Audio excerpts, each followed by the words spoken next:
আহমেদুল্লাহ হুজুর সাহেবের একটা ভিডিও পেলাম, এটা হ্যাঁ আপনারা ওনারা খুবই পছন্দ করেন, আমিও করি। ওনার ধর্মীয় কাজ তো আছেই, পাশাপাশি উনি যে বিশাল সামাজিক কাজগুলো করেন অসাধারণ, সেইগুলো মুগ্ধ হওয়ার মতো। দেশে গেলে ওনার কাজগুলো দেখতে যাবো, কোথাও যদি আমার কোনো সাহায্য লাগে যদি আমি করতে পারি তাহলে কৃতজ্ঞ থাকবো। যাই হোক, তো উনার একটা ভিডিও আছে, আমরা সবাই মিলে দেখি উনি কি বলেন। হ্যাঁ শুনেন। এরপরে প্রশ্ন হলো, আমরা বাবা মা হুজুর স্যার ওনাদের পায়ে ধরে সালাম করার জন্য বলে, এগুলো ইসলামের বিধান কি? ও আমার বাবা মা, অনেক বাবা মা সন্তানকে বলে এই তোর স্যারকে পা ধরে সালাম কর, তোর শাশুড়ি পা ধরে সালাম কর, তোর শ্বশুর পা ধরে সালাম কর, এরকম বলে না?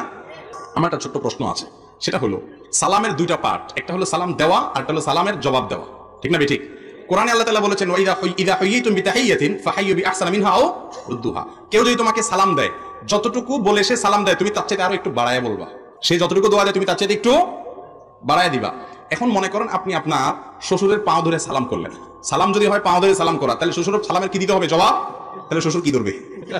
এখন সালামের জবাবে আল্লাহ বলছেন যতটুকু দিয়ে সালাম দিবে জবাবে তার চেয়ে একটু এক কাঠি আগে থাকতে হবে, বাড়ায় দিতে হবে। হ্যাঁ, আসসালামু আলাইকুম বলছে, তুমি জবাবে বলবা আসসালামু আলাইকুম ওয়া রাহমাতুল্লাহ। কেউ আসসালামু আলাইকুম ওয়া রাহমাতুল্লাহ বলছে, তুমি জবাবে বলবা ওয়া আলাইকুম আসসালাম ওয়া রাহমাতুল্লাহি ওয়া বারাকাতুহু। একটু বাড়ায় বলা উত্তম, কমপক্ষে অতটুকু। তাহলে এবার আপনি আপনার শ্বশুরকে পা ধরে সালাম দিলেন, শ্বশুরের সালাম দিলে সালামের জবাব দেওয়া লাগে না?